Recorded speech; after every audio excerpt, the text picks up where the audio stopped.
Hello everyone, आपका स्वागत है आपके चैनल पे। जैसा कि आप जानते हैं कि सीडीपी हमारे एग्ज़ाम के पॉइंट ऑफ व्यू से बहुत इम्पॉर्टेंट होता है। ये आपका आपका एक सीटेट का एग्ज़ाम जो है क्वालिफाइड करने में अपनी एक महत्वपूर्ण भूमिका निभाता है। ये 30 नंबर का आता है, तो आप जितना ज़्यादा इसको समझिएगा उतनी आसानी से सॉल्व कर पाइएगा। आज का हमारा क्वेश्चन पैटर्न बदल चुका है, हम वैसा नहीं है कि हम रट कर गए और वही हमारा आ गया। आज का जो क्वेश्चन आता है एक समझ के बेस पे आता है, तो आपको समझना ज़रूरी है। तो आइए 10/1/2022 को जो क्वेश्चन पूछा गया था सीडीपी का, उसको शेयर करते हैं हम आपके साथ। तो आइए स्टार्ट करते हैं। हमारा पहला क्वेश्चन जो है, निम्नलिखित में कौन सा कथन सही नहीं है। ऑप्शन 1 है विकास क्रमबद्ध एवं व्यवस्थित होता है। सही बात है, विकास क्रमबद्ध एवं व्यवस्थित होता है। ऑप्शन 1 ये बात सही है। रुकिए, इंक ले लेते हैं थोड़ा सा। आइए, विकास क्रमबद्ध एवं व्यवस्थित होता है, सही बात है। दूसरा है विकास केवल आनुवंशिकता से प्रभावित होती है। तीसरा है विकास के सभी क्षेत्र एक दूसरे पर निर्भर करते हैं। सही बात है, विकास एक दूसरे पर निर्भर करता है। विकास की गति व्यक्तिगत होती है। हाँ, सब व्यक्ति में अलग अलग होती है। तो विकास केवल आनुवंशिकता से प्रभावित होती है, जी नहीं, ये जो होता है ये कथन सही नहीं है। विकास केवल आनुवंशिकता से नहीं होता, ये पर्यावरण पर भी निर्भर करता है। और ये जो है बालक के विकास में माता पिता तथा पूर्वजों से भी अनेक शारीरिक एवं मानसिक गुण प्राप्त होते हैं। तो ये जो है हमारा, अभी कुछ देर पहले ही मैंने नेक्स्ट वीडियो बताया था, पर्यावरण और आनुवंशिकता दोनों विकास के लिए आवश्यक है, इसके बिना विकास नहीं हो सकता। तो ऑप्शन 2 के साथ हम चले जाएंगे। आगे देखते हैं अगला क्वेश्चन हमारा क्या है। भाषा अर्जन के संदर्भ में निम्नलिखित में कौन सा चरण संवेदनशील है। जन्म पूर्व अवस्था, दूसरा प्रारंभिक बाल अवस्था, तीसरा किशोरावस्था, चौथा वयस्क अवस्था। तो जन्म के पूर्व की जो अवस्था होती है उसमें तो बच्चे माँ के गर्भ में रहते हैं, तो वहाँ पे तो भाषा डेवलप ही नहीं होता है। प्रारंभिक बाल अवस्था जो होता है वो काफ़ी संवेदनशील होता है। ये 2 से 6 वर्ष का जो काल होता है वो प्रारंभिक बाल अवस्था का काल के नाम से जाना जाता है। इसमें बच्चे काफ़ी संवेदनशील होते हैं। ऑप्शन 2 के साथ जाएंगे। ऑप्शन 2 इसका करेक्ट आंसर हो जाता है। आगे देखते हैं। डैश और डैश बच्चे के समाजीकरण का द्वितीय कारक है। तो पहला कारक जो होता है हमारा परिवार होता है, जहाँ हम जन्म लेते हैं, रीति रिवाज भाषा सब कुछ हमें सीखने के लिए मिलता है। और तो देखिए परिवार किस किस में है। पहले में परिवार है, पहला ऑप्शन में परिवार है, चौथा में भी परिवार है, तो ये दोनों तो नहीं होगा। अब देखिए ये दोनों नहीं होगा। और जो है धर्म और अभिभावक, तो धर्म और अभिभावक यानी हमारे माता पिता, तो ये तो प्रथम कारक में आ जाएगा, तो ये भी नहीं होगा। स्कूल और धर्म, ऑप्शन 3 के साथ हम जाएंगे। ऑप्शन 3 हमारा करेक्ट आंसर हो जाता है। अगला क्वेश्चन देखते हैं। जीन पियाजे के संज्ञानात्मक विकास के अनुसार बच्चे संरक्षण किस अवस्था में कर पाते हैं। तो बच्चा में जो होता है कुछ भी चीज़ को जमा करने का, कुछ भी चीज़ जो होता है वो स्टोर करता है। आप देखिएगा कहीं से बॉटल उठा के ले आया, कहीं से छोटे छोटे मोती उठा के ले आया, वो कुछ हर चीज़ वो जमा करते रहता है। ये जो स्टेज होता है उसका कौन सा स्टेज होता है। तो वो ऑप्शन 1 है संवेदिक पेशीय अवस्था, दूसरा पूर्व संज्ञानात्मक अवस्था, तीसरा मूर्त संज्ञानात्मक अवस्था, चौथा अमूर्त संज्ञानात्मक अवस्था। तो जो होता है मूर्त संज्ञानात्मक अवस्था 7 से 11 वर्ष का, 7 से 11 वर्ष का वो होता है मूर्त संज्ञानात्मक अवस्था। इस स्टेज में जो बच्चा होता है वो संरक्षण करते रहता है। ऑप्शन 3 के साथ जाएंगे, इसका करेक्ट आंसर ऑप्शन 3 हो जाएगा। अगला क्वेश्चन देखते हैं। मूर्त संज्ञानात्मक अवस्था के बच्चों को पढ़ाते हुए एक शिक्षिका को क्या नहीं करना चाहिए। पहला वर्गीकरण के मौके देना, दूसरा ऐसी समस्या देना जिससे अमूर्तता की आवश्यकता, तीसरा क्रमित करने के लिए कार्य देना, चौथा मूर्त संसाधन देना। तो मूर्त संज्ञानात्मक अवस्था के बच्चों को पढ़ाते हुए एक शिक्षिका को क्या नहीं करना चाहिए। तो मूर्त संज्ञानात्मक की जो अवस्था होती है वो 2 से 7 साल की एज को कहते हैं। इस स्टेज में बच्चा को जो कहिएगा वो उतना ही समझता है, उससे ज़्यादा उसको कुछ समझ में नहीं आता है। तो ये मूर्त संज्ञानात्मक अवस्था में ऐसी समस्या देना जिससे अमूर्तता की आवश्यकता हो।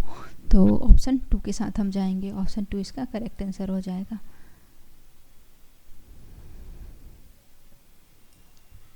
अगला देखते हैं। 4 से 5 साल की उम्र के बच्चे अक्सर अपने आप से बातचीत करते हैं। लेव वाइगोस्की के अनुसार यह वाक्य क्या है? तो हम अक्सर देखते हैं जो 4 और 5 साल के बच्चे हैं वो खुद से बात करते रहते हैं। तो वो वाइगोस्की के अनुसार क्या है? ऑप्शन 1 है। ये आत्मकेंद्रितता को दर्शाता है। दूसरा, इसके संज्ञान के विकास में बाधा डालता है।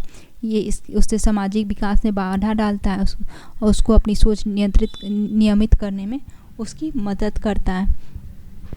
तो ये जो है ये उनका जो है एक स्पीच है जो जिससे बच्चा अपना डायरेक्शन तय करता है। वो इनके अनुसार ऑप्शन 4 इसका करेक्ट हो जाता है। उनको अपनी सोच नियमित करने में मदद करता है। ऑप्शन 4 के साथ हम जाएंगे। ऑप्शन 4 इसका करेक्ट आंसर हो जाता है। ऑप्शन 4। आगे देखते हैं। निम्नलिखित में किसने जोर दिया कि व्यक्तिगत विकास को सामाजिक और सांस्कृतिक संदर्भ के बिना नहीं समझा जा सकता है? तो सामाजिक और सांस्कृतिक सिद्धांत किसने दिया था? ऑप्शन 1 हो जाता है लेव वाइगोस्की। दूसरा है जीन पियाजे। तीसरा है वी.एफ. स्किनर। चौथा है लॉरेंस कोलबर्ग। तो इसका करेक्ट आंसर क्या हो जाएगा? कोलबर्ग। कोलबर्ग जो है हमारा सामाजिक सांस्कृतिक नैतिक का सिद्धांत इन्होंने ही दिया था। ऑप्शन 4 के साथ लेव वाइगोस्की जो है लेव वाइगोस्की। अच्छा, ये जो है निम्नलिखित में किसने जोर दिया कि व्यक्तिगत विकास को सामाजिक और सांस्कृतिक संदर्भ के बिना नहीं समझा जा सकता है? तो लेव वाइगोस्की का ये स्टेटमेंट है। ऑप्शन 1 के साथ हम जाएंगे। ऑप्शन 1 के साथ हम जाएंगे। ऑप्शन 1 हमारा करेक्ट आंसर हो जाता है। आगे देखते हैं। लॉरेंस कोलबर्ग द्वारा प्रतिपादित नैतिक विकास के किस स्तर पर व्यक्ति यह तर्क देता है कि केवल समाज ही तय करता है कि क्या सही है क्या नहीं? पहला जो है आज्ञा पालन एवं दंड। दूसरा अच्छा लड़का अच्छी लड़की विन्यास। तीसरा आधिकारिक एवं सामाजिक क्रम व्यवस्था विन्यास। चौथा सार्वभौमिक नैतिक सिद्धांत विन्यास। इसका करेक्ट आंसर हो जाएगा आज्ञाकारिता एवं सामाजिक कर्म व्यवस्था अविनाश। ऑप्शन 3 इसका करेक्ट आंसर हो जाता है। ऑप्शन 3 के साथ आप जाएंगे। ऑप्शन 3। अगला देखते हैं।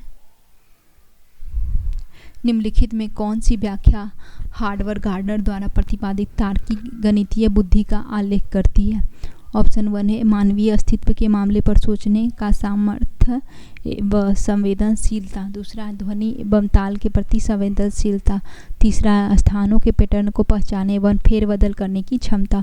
चौथा समस्या को तर्कपूर्ण तरीके से विश्लेषण करने एवं मामले की वैज्ञानिक दृष्टिकोण से विवेचना करने की क्षमता। तो इन्होंने जो दिया है तार्किक गणितीय बुद्धि का आलेख करती है। तो ये जो है तो ऑप्शन 3 है हमारा स्थान के पैटर्न को पहचानने एवं फेरबदल करने की क्षमता। ऑप्शन 3 हो जाएगा इसका करेक्ट आंसर। ऑप्शन 3 के साथ हम जाएंगे। आगे देखते हैं। एक प्रगतिशील कक्षा में अधिगम। प्रगतिशील कक्षा वो होता है जिसमें टीचर और स्टूडेंट दोनों एक्टिव होते हैं। तो वो जो क्लास होता है हमारा प्रगतिशील क्लासेस कहलाता है। ऑप्शन 1 है अंतःक्रिया एवं संवाद द्वारा। दूसरा है शिक्षक से अधिगमकर्ता द्वारा एक तरफा प्रसारण के रूप में। तीसरा निष्क्रिय अधिग्रहण द्वारा। चौथा है केवल अधिगमकर्ताओं की जिम्मेदारी है एवं शिक्षिका की कोई भूमिका नहीं है। तो एक प्रगतिशील अधिगम जो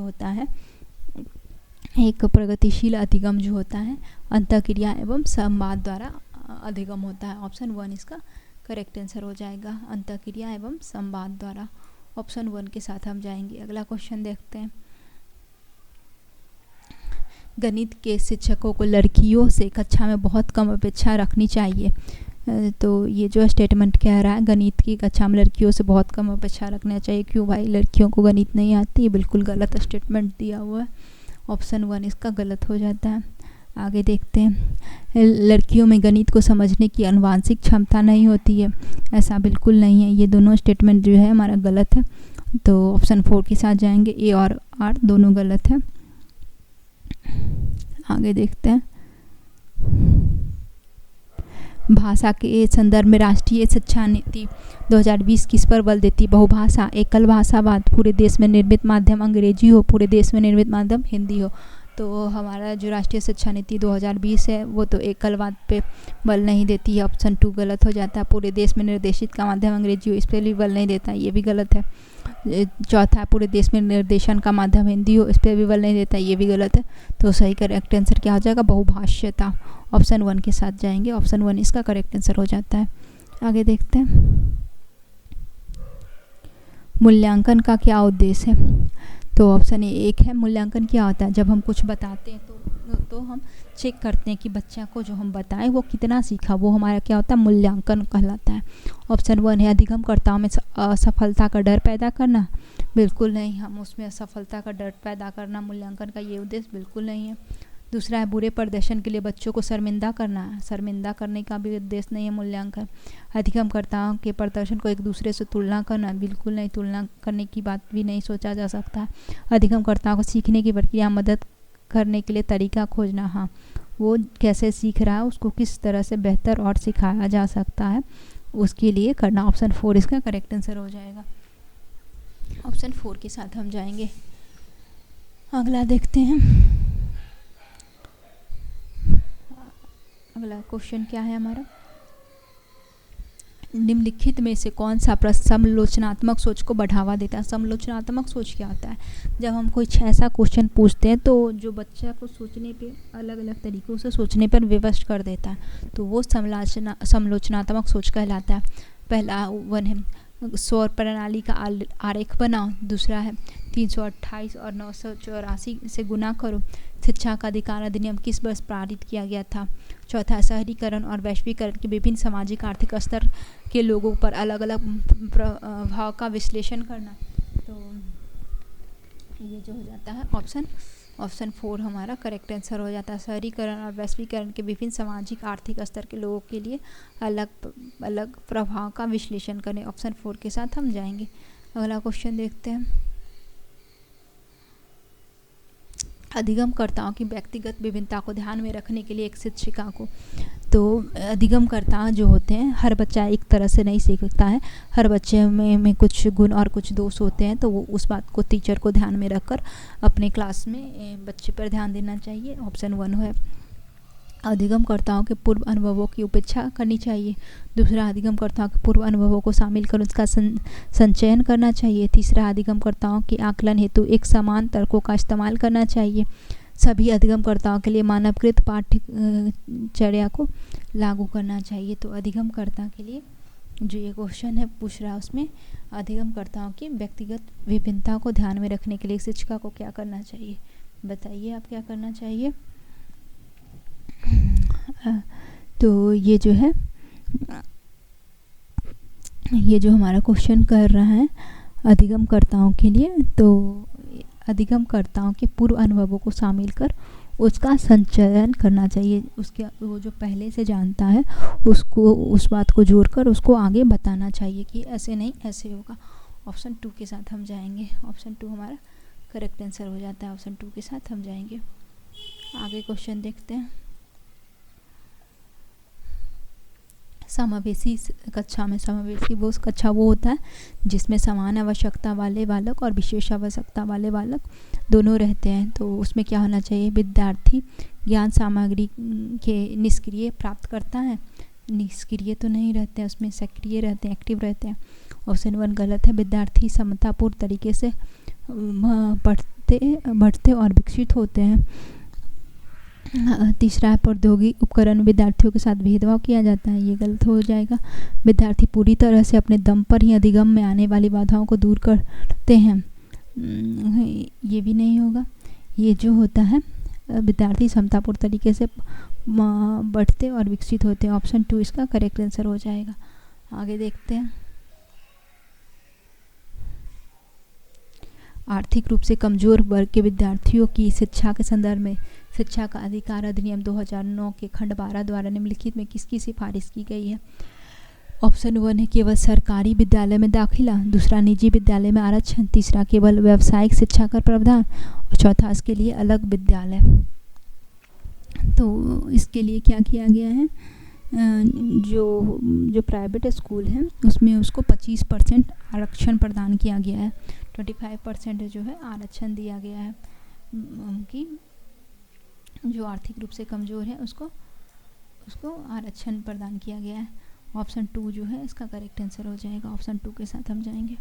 अगला क्वेश्चन है हमारा, निम्नलिखित में कौन सी अधिगम अक्षमता गणितीय गणना करने की क्षमता के सीधे प्रभावित करती है? ये कौन सा जो डिजीज़ है वो गणितीय क्षमता को प्रभावित करती है? ऑप्शन 1 डिस्कैल्कुलिया, दूसरा डिस्ग्राफिया, तीसरा डिसलेक्सिया, तीसरा डिस्पैरेक्सिया। तो डिस्कैल्कुलिया जो होता है इसमें बच्चे को जोड़ने घटाने में दिक्कत होता है। ऑप्शन 1 जो है हमारा करेक्ट आंसर हो जाता है। ऑप्शन 1 के साथ हम जाएंगे। आगे देखते हैं।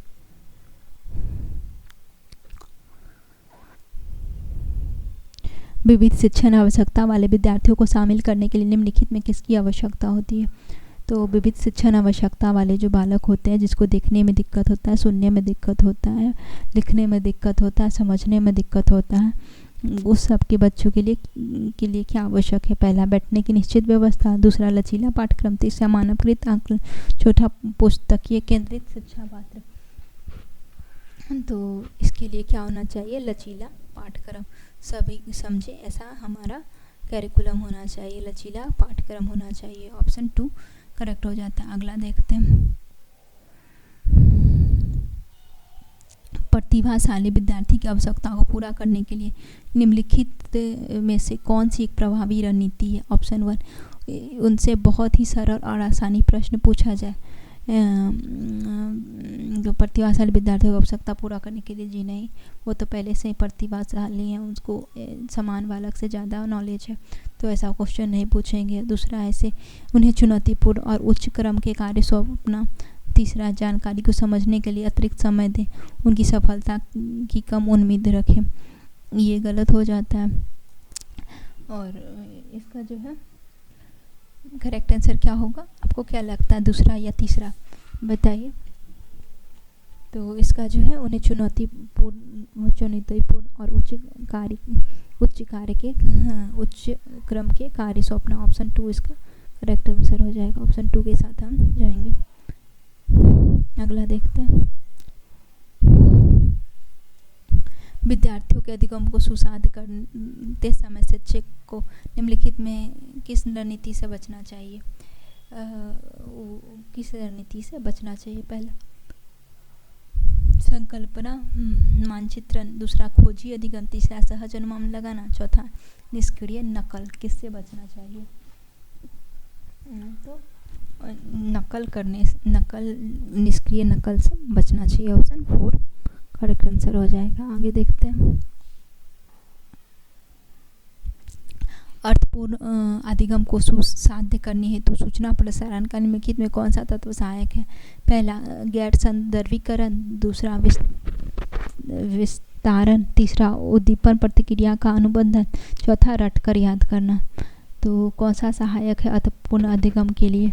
तो रटकर याद करना तो कभी नहीं होगा, इसके साथ हम जा भी नहीं सकते। ऑप्शन 2 जो होगा विस्तारण, इसके साथ हम जाएंगे। अगला क्वेश्चन देखते हैं। एक नया विषय पढ़ाना शुरू करने से पहले एक शिक्षक के लिए क्या जानना महत्वपूर्ण है?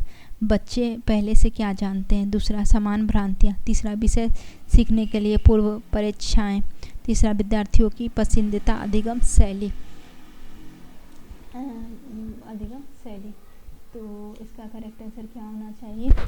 बच्चे पहले से क्या जानते हैं ये भी हमें पता होना चाहिए, उसको कहाँ पे दिक्कत हुआ क्वेश्चन में, वो क्या गलती कर सकते हैं ये पता होना चाहिए। तीसरा विषय सीखने के लिए पूर्व अपेक्षा, ये भी सही है। विद्यार्थियों की पसंदीदा अधिगम शैली, ये भी सही है। तो ऑप्शन 4 के साथ जाएंगे। पहला, दूसरा, तीसरा, चौथा, ये टोटल करेक्ट आंसर हो जाता है। ऑप्शन 4 हमारा करेक्ट आंसर है। चलिए आगे देखते हैं। सीखने के लिए संरचनात्मक उपागम के द्वारा निम्नलिखित में किसे बढ़ावा दिया जाता है?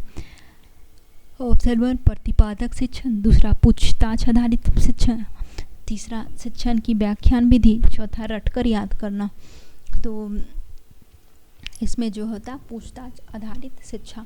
संरचनात्मक कब होता है? जब हम उससे क्वेश्चन पूछते हैं और उसके मन में डाउट होता है और वो उसको खोजने के लिए बेचैन होता है, वो उसको खोजता है, तो जिससे से उसका माइंड का डेवलप होता है। तो ऑप्शन 2 इसका करेक्ट आंसर हो गया। आगे देखते हैं। एक शिक्षिका विद्यार्थियों से उसकी स्वयं की चिंतन प्रतिक्रिया के बारे में सोचने के लिए कह रही है। वह विद्यार्थी के बीच किस तरह के कौशल विकसित करने पर ध्यान केंद्रित कर रही है? स्वयं के प्रति उसको सोचने के लिए कह रही है, तो वो किस प्रकार का कौशल डेवलप करना चाहती है? पहला घोषणात्मक, दूसरा अधिसंज्ञानात्मक, तीसरा प्रतिक्रियात्मक, चौथा शब्दार्थिक। तो ये जो हमारा होता है, ये जो क्वेश्चन हमारा कह रहा है वो किस प्रकार का होता है? तो अधिसंज्ञानात्मक होता है। एक शिक्षिका विद्यार्थियों से स्वयं की चिंतन प्रतिक्रिया के बारे में सोचने के लिए कर रही है। वो विद्यार्थियों के बीच अधिसंज्ञानात्मक कौशल विकसित करने पर ध्यान केंद्रित कर रही है। अधिसंज्ञानात्मक किसी की अपनी सोच और सीखने के बारे में सोचने की प्रक्रिया है। अधिसंज्ञान का अर्थ होता है संज्ञान के बारे में, संज्ञान सोच के बारे में सोच, जानने के बारे में जानना। तो जब हम किसी चीज़ के बारे में और जानते हैं तो वही हमारा हो जाता है संज्ञान। तो ऑप्शन 2 हो जाएगा अधिसंज्ञानात्मक। ऑप्शन 2 के साथ हम जाएंगे, अधिसंज्ञानात्मक। एक शिक्षिका विद्यार्थी से स्वयं की चिंतन प्रतिक्रिया के बारे में सोचने के लिए कहती है, तो वो क्या हो जाएगा? अधिसंज्ञानात्मक। ऑप्शन 2 के साथ हम जाएंगे। अगला क्वेश्चन है हमारा, अक्षर की एक लंबी श्रृंखला को यादगार और सार्थक भागों में सामूहिक करके याद रखने की रणनीति क्या कहलाती है? पहला समावेशन, दूसरा खंडीकरण, तीसरा अनुबंध, चौथा अधिसंज्ञान। तो इसका क्या करेक्ट आंसर हो जाता है? ऑप्शन 20 का करेक्ट हो जाता है, खंडीकरण। ऑप्शन 2 के साथ हम जाएंगे। ऑप्शन 2 हमारा करेक्ट आंसर हो जाता है। ऑप्शन 2 के साथ हम जाएंगे।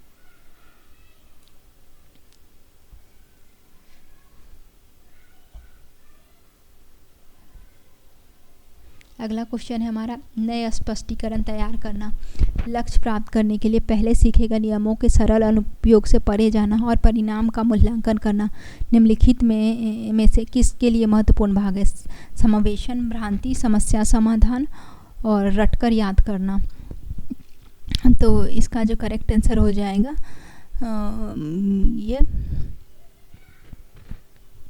ये हमारा किसका महत्वपूर्ण भाग है?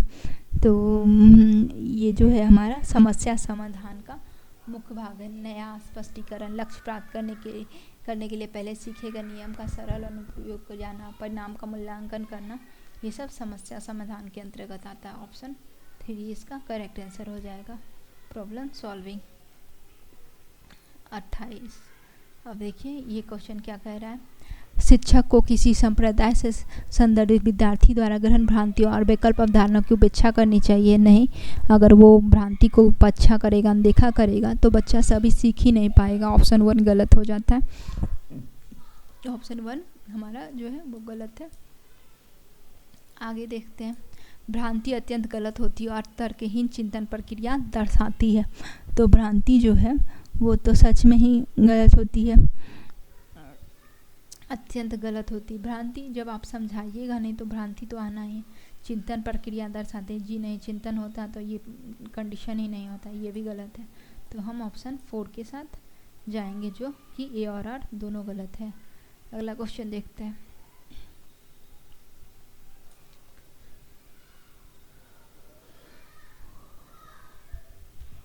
संवेगों से संबंधित समकालीन मनोवैज्ञानिक सिद्धांत संज्ञानात्मक और भावनात्मक प्रतिक्रिया के संबंध को किस तरह देखते हैं? पहला, दोनों एक दूसरे से स्वतंत्र हैं। दूसरा, दोनों एक दूसरे से गुथे हुए हैं। तीसरा, केवल भावनाएं ही संज्ञान को प्रभावित करती है। चौथा, केवल संज्ञान ही भावनाओं को प्रभावित करती है।